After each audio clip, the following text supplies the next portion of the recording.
Good evening guys, कैसे हैं आप लोग। मैं बिल्कुल ठीक हूँ। आप लोग बताइएगा आप लोग कैसे हैं। हम आप लोगों को टेक्सटाइल बता रहे थे वस्त्र विज्ञान वृंदा मैम की बुक से, जिसमें हम आप लोगों को रेशम बता रहे थे। रेशम के कुछ पॉइंट्स जो मैं आपको बता चुकी हूँ, थोड़ा बाकी है जो आज क्या सोचती हूँ कि कंप्लीट कर देती हूँ। चलिए ज़्यादा बातें नहीं करते, वीडियो स्टार्ट करते हैं। जिसमें हमने आपको कुछ चीज़ें बता दी थी कि रेशम का उत्पादन कैसे होता है, रेशम कैसा रेशा है, तो ये जानते हो रेशा है, ठीक है।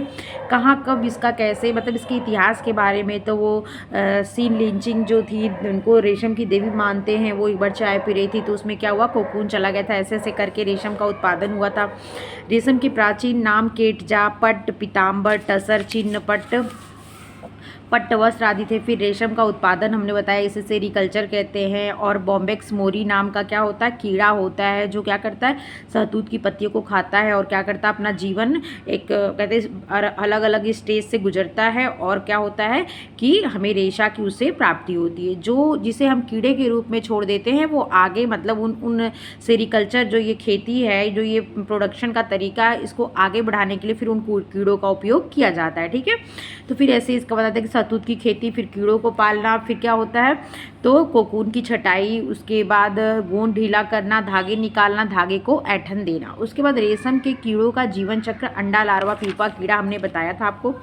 उसके बाद जो होता है फिर मतलब कीड़े के बाद क्या होता है, कोकून की छटाई होती है, ग्रेडिंग, फिर गोंद को ढीला किया जाता है। उसके बाद धागे लपेटना। यहाँ तक मैंने आपको बता दिया था। आज आपको बताना है गांठे तैयार करना, जिसे बालिंग कहते हैं। लच्छियों स्किन्स को 5 से 10 पाउंड की बुक में बांधी जाती हैं। अब ये सिल्क फिलामेंट बटाई हेतु तैयार रहते हैं। अगला पॉइंट है धागा बनाना, मैन्युफैक्चर्ड ऑफ यार्न। रेशमी धागों का निर्माण भी कुशल, योग्य, निपुण व्यक्तियों अथवा विशिष्ट विशेषज्ञों, एक्सपर्ट द्वारा किया जाता है। उनकी तीक्ष्ण बुद्धि, तेजस्वी आंखें व अभ्यस्त उंगलियां लक्ष्यों को देखकर ही उनमें उनके किस्म को पहचान लेती हैं। वे इन्हें रंग, आकृति, बारीकी, बनावट, लंबाई आदि के आधार पर छटनी कर देते हैं। अब देखिए ये पूरा दिया हुआ है रेशम का उत्पादन। जैसे आपने यहाँ पे क्या देखा, तो पहले शहतूत की खेती की, उसके बाद क्या किया, कीड़ों को पाला, फिर कोकूनों का संग्रह किया, फिर कोकूनों की छटाई की, फिर उनका गोद ढीला किया, फिर क्या किया, धागे लपेटा, लच्छियाँ तैयार की, गांठें तैयार की, धागे बनाना, गोद हटाना, वस्त्र बनाना, वजन बढ़ाना, ब्लीचिंग करना। क्योंकि जब डीगमिंग की प्रोसेस हो गई तो क्या हो गया, उस पर जो सेरिसिन नामक गोद था वो हट जाता है, तो वस्त्र हल्का हो जाता है। तो इसलिए फिर से उसके वजन को में बढ़ोतरी के लिए प्रोसेस किया जाता है। फिर क्या है, ब्लीचिंग करना और रंगाई व छपाई परिष्कृत द्वारा सुंदर वस्त्र तैयार करते हैं। और इसी के बाद क्या होता है, पहनने योग्य जो रेशम का रेशा है उससे वस्त्र तैयार हो जाता है, ठीक है। उसके बाद देख लीजिए रेशम के धागे को लपेटना। देखिए स्पूल पर कैसे लपेटा जा रहा है। तो छटाई के पश्चात लच्छियों की साबुन युक्त गर्म पानी में डाला जाता है। इससे रेशों पर उपस्थित गोंद नरम होकर थोड़े और ढीले पड़ जाते हैं। सेरिसिन के ढीले होने से धागे बनाना आसान होता है, क्योंकि वो गोंद होता है, जब वो निकल जाता है तो रेशा गोंद से चिपका रहता है, फिर उससे क्या होता है, अलग हो जाता है, ढीला हो जाता है, जिससे लच्छियाँ बनाने में आराम रहता है। तत्पश्चात पुनः लच्छियों को सुखाया जाता है। सूखे लच्छियों को फ्रेम पर चढ़ाकर इनके फ्रेम को बॉबिन पर लपेट दिए जाते हैं। लपेटते समय ही इन पर वांछित व आवश्यकता अनुसार ऐठन दी जाती है। धागे में समानता लाने के लिए इन्हें रोलरों के बीच से होकर निकाला जाता है। इस प्रकार उपरोक्त प्रक्रियाओं के पश्चात धागे बुनाई हेतु तैयार हो जाते हैं। 7वां नंबर है गोंद हटाना, जिसे क्या कहते हैं, डीगमिंग। गोंद हटाने की क्रिया वस्त्र बनाने के पश्चात भी की जाती है। गोंद हटाना जैसे डीगमिंग आपको मैं बताई ना, डीगमिंग पहले तो आपने जब धागा क्या गोंद हटाने की क्रिया वस्त्र बनाने के पश्चात, पहले तो रेशे को उससे अलग करने के लिए गोंद को ढीला किया गया, क्योंकि रेशा उससे अलग हो जाए, जिससे लच्छियाँ बनाने में आराम हो, ठीक है। फिर जब ये होता है, जब गोंद हटाने वस्त्र बनाने के पश्चात भी ये काम कहता है, डीगमिंग कहते हैं। देखिए कब गोंद हटाने की क्रिया वस्त्र बनाने के पश्चात भी की जाती है। धागे में कुछ गोंद उपस्थित होते हैं जिन्हें अंशतः हटाया जाता है, परंतु गोंद का पूर्ण रूप से नहीं हटाया जाता। पूरा गोंद हटाने से रेशम कमजोर व निर्बल हो जाता, अतः गोंद हटाने से धागे मुलायम, चमकदार व आकर्षण हो जाते हैं। इनकी सौंदर्य में अत्यधिक वृद्धि हो जाती है। अतः गोंद हटे वस्त्र शुद्ध रेशमी वस्त्र प्योर सिल्क कहलाते हैं।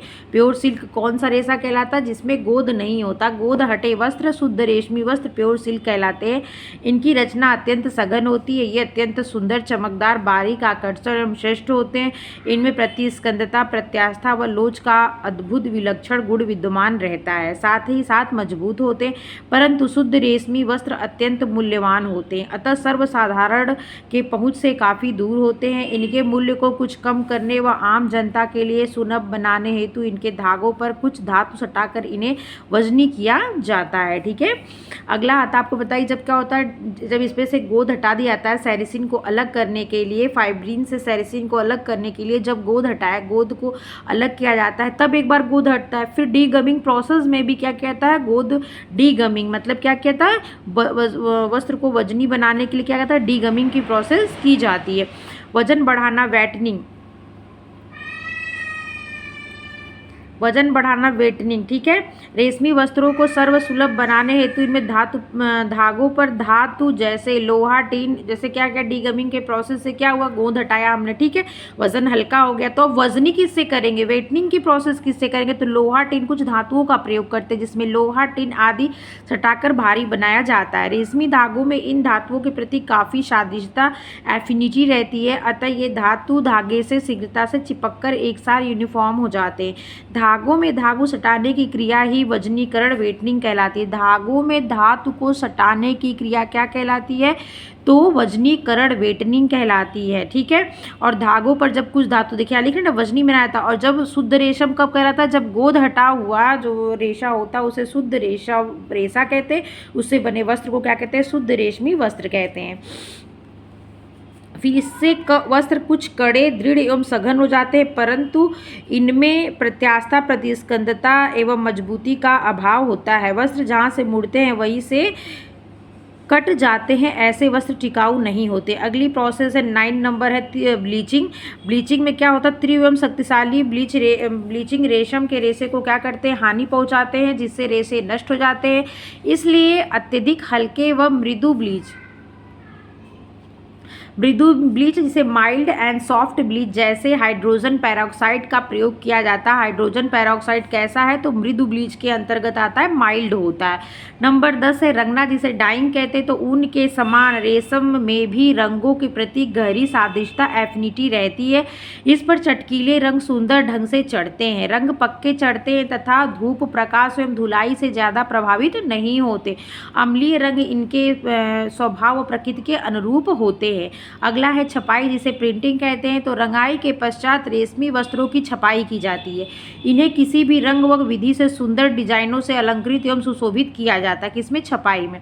नेक्स्ट है 12वां परिष्कृत एवं परिसज्जाएं, फिनिशेस जिसे कहते हैं। रेशम प्राकृतिक रूप से ही अत्यंत कोमल, महीन, सौंदर्यमय एवं वैभव से परिपूर्ण रहते हैं, अतः इन पर परिष्कृत एवं परिसज्जा की कोई विशेष आवश्यकता नहीं होती। अब रेशम की विशेषता एक नज़र में देख लीजिए, इसका संगठन क्या है, तो ये प्रोटीन रेशा होता है। सेरिसिन गोंद और फाइब्रिन रूप में से प्रोटीन होता है, जो क्या होता है, रेशा यही होता है। सूक्ष्मदर्शी से देखने पे कैसा लगता है, तो चिकना, कोमल व 2 अलग अलग रेशों के समान। इसका व्यास डायमीटर कितना होता है, 0.00059 से 0.00118 इंच या 9 से 11 माइक्रोन इसका क्या होता है, तो इसका व्यास होता है। लंबाई कितनी होती है, 3 से 1800 मीटर या 1200 से 4000 फीट। 300 से 1800 मीटर या 1200 से 4000 फीट इसकी लंबाई होती है। रंग कैसा होता है, उज्ज्वल भूरा, क्रीम या भूरा। ठीक है, फिर उसके बाद देख लीजिए इसका आर्द्रता कितनी प्रतिधारण क्षमता होती है, इसमें 10% आर्द्रता प्रतिधारण की क्षमता होती है। सफाई एवं धुलाई के प्रति इसमें सतर्कता की ज़रूरत होती है। रगड़ का हानिकारक प्रभाव पड़ता है और धूप का भी क्या होता है, हानिकारक प्रभाव पड़ता है। इसका विशिष्ट गुरुत्व कितना होता है, तो 1.25। चमक कितनी होती है, अत्यंत चमकदार। मजबूती सभी प्राकृतिक रेशों से अत्यधिक मजबूत। फफूंदी एवं कीड़े कोई विशेष नहीं लगते। प्रत्यास्था अधिक पर ऊनी रेशों से कम। इसकी प्रत्यास्था अधिक होती है लेकिन बस ऊनी रेशों से कम होती है। प्रतिस्कंदता कितनी होती है, अधिक पर ऊनी रेशों से कम। संगठन देख लीजिए, इसका कंपोजिशन क्या है, तो रेशम के रेशे प्रोटीन के बने होते हैं, अतः इसमें प्रोटीन, कार्बन, हाइड्रोजन, ऑक्सीजन और नाइट्रोजन तत्व उपस्थित रहता है। रेशम के रेशे कीड़े के मुख ग्रंथियों के 2 छिद्रों से निकलने वाले स्राव से बनते हैं। ये ये है सेरिसिन, यह एक प्रकार का प्राकृतिक ग्रोथ है। फाइब्रिन, यह एक प्रकार का प्रोटीन है। इसके अतिरिक्त इसमें मोम, वसा, अत्यंत अल्प मात्रा में लवण भी पाए जाते हैं। सूक्ष्मदर्शी रचना एवं रूप, सूक्ष्मदर्शी से देखने पर इसके रचना और रूप में क्या लगता है, तो माइक्रोस्कोपिक स्ट्रक्चर एंड अपीयरेंस। नंगी आंखों नेक्ड आई से देखने पर रेशम के रेशे चिकने, कोमल, बिल्कुल सीधे दिखाई देते हैं, परंतु सूक्ष्मदर्शी से देखने पर यह स्पष्ट रूप से दो रेशों से मिलकर बना दिखाई देता है, जो बीच बीच में गोंद से सटा हुआ एक सीधी छड़ की भांति दिखाई देता है। इसकी रचना एक समान नहीं बल्कि जगह जगह से थोड़ा टेढ़ा मेढ़ा व असमान सतह वाला दिखाई देता है। गोंद हटा देने से वह बिल्कुल चिकना, पारदर्शी, चमकदार सीधी रेखा के समान दिखाई देता है। ठीक है। फिर स्वनिर्मित या जंगली रेशम, जिसे वाइल्ड सिल्क कहते हैं। जंगली रेशम जिसे कहते हैं, जो स्वयं निर्मित होता है, जिसके लिए सब प्रोसेस नहीं करना पड़ता, जो जंगल पे पेड़ों से अपने से वो आए, वहाँ वो कीट और उसको मतलब निर्माण किया। तो देख लीजिए कैसे होते हैं। तो मोटे खुरदुरे वृक्ष दिखाई देते हैं। इसकी सतह चौड़ी और चपटी दिखाई देती है, जिस पर अत्यंत बारीक लंबी लंबी काली रेखाएं दिखाई देती हैं। इस कारण पूरा रेशा ही गहरा भूरा डीप ब्राउन दिखाई देता है। जो वाइल्ड सिल्क होता है उसका कलर कैसा होता है, तो जो वाइल्ड सिल्क होता है उसका कलर कैसा होता है, तो उसका कलर कैसा होता है, गहरा भूरा रंग का होता है। इसका व्यास देख लीजिए। रेशम के रेशे का व्यास 0.0059 से 0.00118 इंच होता है। कितना? 0.00059 से 0.00118 होता है। संपूर्ण लंबाई में रेशों का व्यास एक समान नहीं रहता। स्वनिर्मित रेशों का व्यास अधिक होता है। जो स्वनिर्मित, जो वाइल्ड सिल्क होते हैं, उनका डायमीटर क्या होता है? अधिक होता है। फलतः ये मोटे होते हैं। उत्पादित रेशम, जो कल्टीवेटेड सिल्क, जिसके लिए क्या होता है, पर्टिकुलर सेरिकल्चर की मतलब प्रोसेस, खेती की जाती है, जो उससे निर्मित सिल्क होते हैं, वे क्या होते हैं, वो व्यास उनका कम होता है। इससे क्या होते हैं, रेशे उत्कृष्ट होते हैं और उच्च क्वालिटी के होते हैं। इनकी लंबाई देख लीजिए। लेंथ, रेशम के रेशे अविरल लंबाई के होते हैं। कैसे? या 1200 से 4000 फीट, या कितना, 1800, 300 से 1800 मीटर। कितना? 300 से 1800 मीटर या 1200 से 4000 फीट तक होते हैं। कुछ रेशे इससे भी ज़्यादा लंबे होते हैं। इन्हें कंघी, कॉम्बिंग की आवश्यकता क्या होती है? नहीं पड़ती। कॉम्बिंग की आवश्यकता नहीं पड़ती है। रंग, रेशम का रेशा हल्के सफ़ेद रंग से क्रीम रंग, off white to cream colour का होता है। उत्पादित रेशा हल्का पीला से भूरे सफ़ेद में होता है। जो रेशम का रेशा होता कैसा होता? ऑफ वाइट कलर का होता है। जो कल्टीवेटेड सिल्क होते हैं वे कैसे होते हैं? तो भूरा से सफ़ेद, हल्का पीला से भूरा और सफ़ेद में होता है। स्वनिर्मित रेशे का रंग भूरा, कभी कभी गहरा भूरा भी होता है। अगला है चमक, जिसे लश्चर कहते हैं। रेशम का रेशा प्राकृतिक रूप से ही अत्यंत चमकदार होता है। गोंद हटा देने से इसकी चमक और भी निखर आती है। रेशे कोमल व मुलायम हो जाते हैं। अत्यधिक ऐंठन से इनकी चमक समाप्त हो जाती है। मजबूती, स्ट्रेंथ जो इनकी होती है, यह सभी प्राकृतिक रेशों में मजबूत होता है, परंतु भीगने के पश्चात इसकी मजबूती कुछ कम हो जाती है। आर्द्रता कितनी होती है? 10%। ठीक। सूखने के पश्चात ये पुनः अपनी मजबूती को प्राप्त कर लेते हैं। इसके एक रेशे में 5 से 25 ग्राम तक भार सहने की क्षमता होती है। इसके एक रेशे में कितना? 5 से 25 ग्राम तक भार सहने की क्षमता होती है। अतः यह अकेला रेशा एक कोकून के समस्त भार को उठा लेता है। इसकी प्रत्यास्था, इलास्टिसिटी देख लीजिए। रेशम के रेशों में प्रत्यास्था बहुत अधिक, परंतु ऊनी रेशों से थोड़ा कम पाई जाती है। यह अपने मौलिक लंबाई से थोड़ा खींच जाने के पश्चात पुनः लंबाई को प्राप्त कर लेता है, परंतु लगातार खींचे जाने के पश्चात ये फैल जाता है, वह पूर्व लंबाई को प्राप्त नहीं कर पाता। शुद्ध रेशम, प्योर सिल्क में प्रत्यास्थता का गुण वजनी रेशम, वेटनिंग सिल्क से ज़्यादा होता है। 9 नंबर है प्रतिस्कंदता, रेजिलेंसी। सभी प्राकृतिक रेशों से रेशम के रेशों में प्रतिस्कंदता का गुण दूसरे नंबर, सेकंड पोजीशन पर है। सभी प्राकृतिक रेशों में, रेशम के रेशों में जो प्रतिस्कंदता का गुण है वो दूसरे नंबर पर है। प्रथम स्थान पे क्या है? तो ऊन है। रेशों को कुचलने अथवा क्रश हो जाने के पश्चात भी ये पुनः अपनी पूर्वाकृति को प्राप्त कर लेते हैं, परंतु इनमें रिंकल रिकवरी धीमी गति व देर से होती है। रेशम के रेशे को मुट्ठी में दबाकर छोड़ देने से इस गुण को सहज ही परखा जा सकता है। 10 नंबर है सिकन प्रतिरोधकता, क्रीज रेजिस्टेंस। प्रतिस्कंदता एवं प्रत्यास्थता के विलक्षण गुण के कारण रेशमी वस्त्रों पर सलवटें शीघ्रता से नहीं पड़ती, क्रश होने के पश्चात भी ज्यों त्यों बने रहते हैं। शुद्ध रेशमी वस्त्र में सिकन प्रतिरोधकता का अधिक गुण पाया जाता है। शुद्ध रेशमी वस्त्र में सिकन प्रतिरोधकता का गुण अधिक पाया जाता है। वजनी वस्त्र वेटेड सिल्क में ये गुण कम पाया जाता है। वेटेड सिल्क में क्या होता है, ये गुण कम पाया जाता है क्योंकि रेशों पर धातु चिपके होते हैं जिससे ये जल्दी क्रश हो जाते हैं। स्त्री पर यह सिकन दूर हो जाती है। नेक्स्ट है सिकुड़ना, श्रिंकेज। लंबे व सीधे रेशे होने के कारण रेशमी वस्त्र कम सिकुड़ते हैं। गीली अवस्था में इनकी सिकुड़न को आसानी से देखा जा सकता है, इस्त्री करने पर इनका यह दोष दूर हो जाता है। नंबर 12 है आर्द्रता, प्रतिधारण व अवशोषकता, मॉइस्चर रिगेन एंड एब्जॉर्बेंसी। रेशमी वस्त्रों में लगभग 10% तक नमी अवशोषित करने की क्षमता होती है, परंतु ये शीघ्रता से नमी को विमुक्त फ्री कर देते हैं। कुछ मात्रा में इनकी नमी छिपी रहती है जिन्हें स्पर्श द्वारा अथवा देखकर ज्ञात नहीं किया जा सकता, इसलिए इसे पहनना आरामदायक होता है। अगला है घर्षण एवं रगड़ का प्रभाव, 13 number, effect of abrasion and friction. रेशमी वस्त्रों पर रगड़ एवं घर्षण का हानिकारक प्रभाव पड़ता है। इनकी सतह चिकनी होती है जो रगड़ने से कड़ी एवं खुरदुरी हो जाती है, इसलिए धोते समय हल्के हाथों से दबाकर साफ करना चाहिए। निष्पीडन विधि द्वारा, जिसे गूंथना भी कहते हैं, उससे इसकी धुलाई करनी चाहिए। इन पर लगे दाग धब्बे भी शीघ्रता से छूट जाते हैं। धुलाई करते समय अतिरिक्त सतर्कता, एक्स्ट्रा केयर की आवश्यकता पड़ती है। 14 नंबर, सूखे ताप का प्रभाव एवं दाह्यता, effect of dry heat and combustibility. रेशमी रेशे अत्यंत कोमल एवं नाजुक होते हैं। इनमें ताप सहने की क्षमता ऊन से भी कम होती है। इसमें ताप सहने की क्षमता क्या होती है, ऊन से भी कम होती है, ऊन से भी कम होती है। 300 फ़ारेनहाइट ताप पर इनके रेशे नष्ट हो जाते हैं। अत्यधिक गर्म इस्त्री से इनका रंग बदरंग हो जाता है। रेशे निर्बल व कमजोर हो जाते हैं। सफ़ेद वस्त्र पीले हो जाते हैं। रेशमी वस्त्रों पर इस्त्री करने से पूर्व हल्का पतला कपड़ा डालकर तब इस्त्री की जानी चाहिए। हल्की गर्म इस्त्री करना क्या होता है, उत्तम होता है। फिर है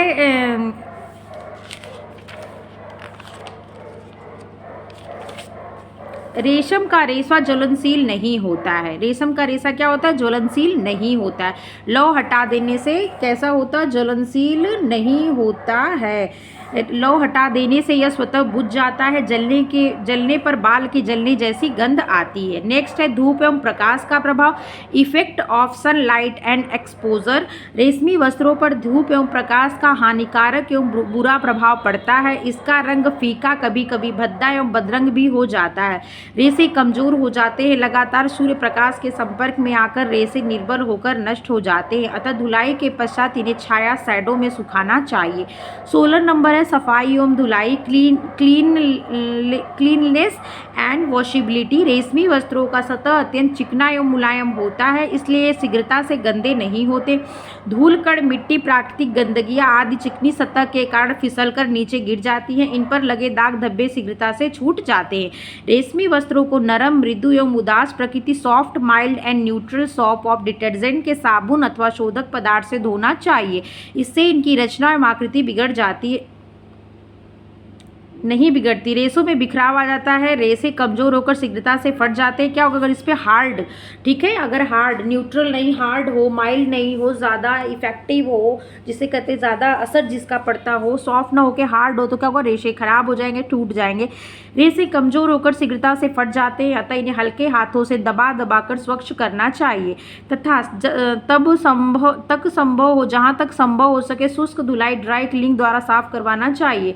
हल्के गुनगुने पानी से वस्त्र धोना उपयुक्त रहता है। नेक्स्ट है फफूंदी एवं कीड़े का प्रभाव, effect of fungus and insect. Silk के वस्त्रों में फफूंदी नहीं लगती, परंतु लंबे समय तक इसे नमी युक्त स्थानों में कलफ लगाकर रखा जाए तो फफूंद आक्रमण कर सकते हैं। रेशमी वस्त्रों पर कीड़ों का कोई हानिकारक प्रभाव नहीं पड़ता। क्या होता है, कीड़ों का हानिकारक प्रभाव नहीं पड़ता, परंतु मिश्रित रेशों से निर्मित वस्त्रों को कीड़े क्या होते हैं, खा जाते हैं। कौन से, मिश्रित रेशों से अगर निर्मित है तो कीड़े खा जाएंगे, अतः इन्हें विशेष ढंग से सुखाकर संरक्षित करके रखा जाना चाहिए। वस्त्र संरक्षित करते समय नीम की पत्तियां, नैप्थलीन की गोलियां लगाना उपयुक्त रहता है। नंबर 8 है ताप एवं विद्युत संवाहकता, हीट एंड इलेक्ट्रिकल कंडक्टिविटी। रेशम का रेशा प्रोटीन का बना होता है, इस कारण ये ताप का ताप का संवाहक, बैड कंडक्टर ऑफ हीट होता है, अतः कुसंवाहक होता। अतः सर्दी के मौसम हेतु उपयुक्त वस्त्र है, गर्मी में भी पहना जा सकता क्योंकि वस्त्र की कोमलता, सतह की चिकनाहट व मुलायमियत से शीतलता का आभास होता है। शुद्ध रेशमी वस्त्र इस गुण से परिपूर्ण रहता है। रेशमी वस्त्रों में विद्युत संवाहकता का अत्यल्प गुण टू मच लॉ पाया जाता है, इसलिए कभी कभी सूखे वातावरण में स्थैतिक विद्युत प्रभार स्टैटिक इलेक्ट्रिकल चार्ज बनता है। रासायनिक विशेषताएं, केमिकल प्रॉपर्टीज, रेशम पे अम्ल का प्रभाव देख लीजिए। इफेक्ट ऑफ एसिड, तीव्र शक्तिशाली एवं शांत अकार्बनिक अम्ल। कहने का मतलब अकार्बनिक अम्ल जैसे हाइड्रोक्लोरिक अम्ल HCl, नाइट्रिक अम्ल H2NO3 जो था, सल्फ्यूरिक अम्ल H2SO4 का रेशम के रेशों पर अत्यंत बुरा प्रभाव पड़ता है। इसके संपर्क में आकर रेशमी वस्त्र क्या हो जाते हैं, नष्ट हो जाते हैं। इनका प्रभाव कैसा पड़ता है, तो इनका प्रभाव क्या होता है, बुरा प्रभाव पड़ता है। नाइट्रिक अम्ल से इनका रंग गहरा पीला डीप येलो हो जाता है, जो रेशमी वस्त्र पहचानने का अच्छा तरीका है। अकार्बनिक अम्ल के तनु घोल डाइल्यूट सॉल्यूशन भी इन्हें क्षति पहुंचाते हैं। कार्बनिक तंतु अम्ल जैसे फार्मिक, स्टीयरिक, टार्टरिक, एसिटिक आदि अम्लों का कोई विशेष हानिकारक प्रभाव नहीं पड़ता। इसका कारण इन्हें अम्लीय रंगों से रंगा जा सकता है। क्षार का प्रभाव, इफेक्ट ऑफ एल्कलीज, सांद्र एवं शक्तिशाली क्षार के घोल रेशम के रेशों को नष्ट कर डालते हैं, अतः रेशमी वस्त्रों को कड़े साबुन अथवा शोधक पदार्थों से नहीं धोना चाहिए। मृदु, नरम, उदासीन साबुन इनकी धुलाई के लिए उपयुक्त है। अगला है रंगों का प्रभाव, इफेक्ट ऑफ डाइज। रेशमी रेशों को रंगों के प्रति गहरा सदृश रहता है। इन्हें अम्लीय, बेसिक, डायरेक्ट और अन्य सभी प्रकार के रंगों से रंगा जा सकता है। अम्लीय रंग जो क्या होते हैं, एसिडिक हो, और क्या हो, बेसिक हो जिसे एल्कलीज भी कहते हैं, और डायरेक्ट जो प्रत्यक्ष कलर होते हैं, इनसे इनको रंगा जा सकता है। इन पर रंग आसानी से चढ़ते हैं और पक्के रहते हैं। सभी रंग रेशमी वस्त्रों पर खिलता है। नेक्स्ट है विरंजक का प्रभाव, इफेक्ट ऑफ ब्लीचिंग। सिल्क के रेशों पर तीव्र विरंजक जैसे क्लोरीन, सोडियम हाइपोक्लोराइड आदि का हानिकारक प्रभाव पड़ता है, अतः इन पर हल्के एवं मृदु विरंजक का प्रयोग करना चाहिए। हाइड्रोजन पेरोक्साइड का प्रयोग उत्तम रहता है। अगला है पसीने का प्रभाव, इफेक्ट ऑफ स्वेट। रेशमी वस्त्रों पर पसीने का बुरा प्रभाव पड़ता है। पसीने वाले स्थानों पर रेशे कमजोर हो जाते हैं, वहाँ का रंग फीका व बदरंग हो जाता है, अतः प्रयोग के पश्चात पसीनों को अच्छी प्रकार से धो लेना चाहिए। अब आता है सिल्क के प्रकार, टाइप ऑफ सिल्क। रेशम को दो प्रकार से वर्गीकृत किया जा सकता है। एक उत्पादित रेशम जिसे कल्टीवेटेड सिल्क कहते हैं, जिसके लिए सेरीकल्चर किया जाता है। ठीक है, जो सेरीकल्चर जो खेती होती है सिल्क की, उसे सेरीकल्चर कहते हैं। वो क्या होता है, उत्पादित रेशे, कल्टीवेटेड रेशे के लिए की जाती है। दूसरा होता है वाइल्ड सिल्क, जिसे स्वनिर्मित कहते हैं, जंगली रेशम भी कहते हैं। देख लीजिए उत्पादित रेशम क्या है, कल्टीवेटेड आपको पता है, इसकी क्वालिटी अच्छी होगी, इसका डायमीटर कम होगा, ये रेशा कैसा होगा, श्रेष्ठ होगा। ठीक है, वह रेशम जो शहतूत के पेड़ पर पलने वाले कीड़े से प्राप्त किया जाता है, उत्पादित रेशम कल्टीवेटेड सिल्क कहलाता है। इन्हें व्यावसायिक स्तर पर अच्छी देखरेख, सुनियोजित ढंग से कड़े निरीक्षण के कोकूनों से रेशम की प्राप्ति की जाती है। उत्पादित रेशे अत्यंत कोमल, चिकने, चमकदार, आकर्षण, महीन, सौंदर्यमय व बारीक होते हैं। ये उज्ज्वल या क्रीम रंगों में अलौकिक सुंदरता से परिपूर्ण होते हैं। उत्पादित रेशम भी दो प्रकार का होता है, एक लपेटा हुआ रेशम जिसे रिल्ड सिल्क कहते हैं, दूसरा कता हुआ रेशम जिसे स्पून सिल्क कहते हैं। जो कल्टीवेटेड होता है वो दो प्रकार का, एक रिल्ड सिल्क, दूसरा स्पून्ड सिल्क। अब रिल्ड सिल्क जिसे कहते हैं लपेटा हुआ सिल्क, लपेटा हुआ रेशम लंबे रेशों से, जिन्हें फिलामेंट कहते हैं, से प्राप्त होता है। इनकी लंबाई 300 से 1800 मीटर होती है। इससे अत्यंत सुंदर, आकर्षण, अलौकिक सुंदरता से परिपूर्ण वैभवशाली वस्त्र बनते हैं। 3 से 8 कोकूनों के रेशों को एक साथ मिलाकर मशीन से लपेटकर लच्छियां बनाई जाती है। इनमें ऐंठन बहुत कम होता है, इसलिए इनसे चिकने, मुलायम, लचीले, चमकदार एवं हल्के वस्त्र बनाए जाते हैं। अगला है कता हुआ रेशम, स्पून सिल्क। कते हुए रेशम को व्यर्थ रेशम, वेस्ट सिल्क भी कहते हैं। यह छोटे मोटे, टूटे फूटे व्यर्थ रेशों से बनाया जाता है। जब कीड़े कोकून को फाड़कर बाहर निकलते हैं तो इन कोकूनों से प्राप्त रेशम के रेशे छोटे छोटे टुकड़ों के रूप में प्राप्त होते हैं, अतः इन्हें कपास के रेशों की भांति कताई करके धागे का निर्माण किया जाता है। इसमें अत्यधिक ऐंठन दी जाती है, फलस्वरूप इनकी चमक कम हो जाती है। इनमें तनाव सामर्थ्य टेंसिल स्ट्रेंथ भी कम होता है, इसलिए कते हुए रेशम से बने वस्त्र सूती वस्त्रों के सदृश दिखाई देते हैं। कते रेशम से निम्न कोटि के वस्त्र बनाए जाते हैं। तीसरा नंबर है स्वनिर्मित या जंगली रेशम, वाइल्ड सिल्क। स्वनिर्मित रेशम को जंगली रेशम भी कहते हैं। आपने अभी तक क्या देखा? दो देखा, एक उत्पादित देखा, एक लपेटा, एक उत्पादित देखा और एक क्या देखा? वाइल्ड देखा। जो उत्पादित होता है मतलब कल्टीवेटेड, जिसकी खेती की जाती है। कल्टीवेशन आपने पढ़ा था ना रेशम वगैरह में, अरे मतलब आपने जब लिनन पढ़ रहे थे कपास, तो कल्टीवेशन जो होता है खेती की जाती है, इसकी खेती को सेरिकल्चर कहते हैं। दो प्रकार से इनका उत्पादन किया जाता है, एक क्या होता है? रिल्ड सिल्क एंड एक होता है स्पून सिल्क। जो रिल्ड सिल्क होता है वो लंबा होता है, चिकना होता है, मुलायम होता है, लचकदार होता है, लंबाई अच्छी होती है, 300 से 1800 मीटर होता है। ठीक है, इनसे सुंदर वस्त्र बनाए जाते हैं, जो वैभवशाली वस्त्र इनसे तैयार किए जाते हैं। 3 से 8 कोकूनों को एक साथ रेशे पर मिलाकर लपेटकर लच्छियां बनाई जाती। कता हुआ क्या होता है? इसे व्यर्थ वेस्ट सिल्क कहते हैं। इसमें क्या होता है? जो इसमें छोटे मोटे टूटे हुए रेशे होते हैं उनसे तैयार किया जाता है। इसमें क्या होता है? कीड़े जब रेशों को फाड़ के निकल जाते हैं, कोकून जब कोकून था उस टाइम जब उनको पानी गोद मतलब गर्म पानी में नहीं डाला गया और वो क्या हो गया? कीड़े बन गए, तो क्या करेंगे? जो उनके ऊपर लपेटा वो कोकून उनको फाड़ कर निकल जाएंगे, तो वो क्या होगा? वो टूट जाएगा वो सिल्क। तो उनको क्या वक्कात करके, स्पून करके, उनकी कताई करके क्या की जाती है? तो उसे छोटे, उसमें कोई और भी कपास वगैरह को मिला दिया जाता है या नहीं मिलाता, और ऐसे कतने के बाद कैसे होते हैं? तो वो कपास की भांति दिखते हैं। ठीक है, इनमें तनाव सामर्थ्य भी कम होती है, मतलब जो क्वालिटी वही उसमें होती है, इसमें उसकी वही क्वालिटी की कमी होती है। इसमें सादृश्यता नहीं दिखती, चमक कम होती है, निम्न कोटि के वस्त्र बनाए जाते हैं। दूसरा था स्वनिर्मित या जंगली, जो स्वयं से वो पत्तियों को खाते हैं, निर्माण करते हैं। अब वो सहतूत की पत्तियों को नहीं, वो जंगली, बबूल की, ओक की, किसी की पत्तियों को भी खा सकते हैं जीवित रहने के लिए। देख लीजिए आप लोग, वाइल्ड सिल्क स्वनिर्मित रेशम को जंगली से रेशम भी कहा जाता है, क्योंकि इससे कीड़ों को व्यावसायिक स्तर पर सुरक्षित स्थानों पर नहीं पाला जाता, बल्कि इनके कीड़े जंगल में ओक, बबूल या अरंडी, कैस्टर आदि के पेड़ों पर पलते हैं। कीड़े भूरे रंग का लार स्रावित करते हैं, इस कारण रेशे भी भूरे रंग के होते हैं।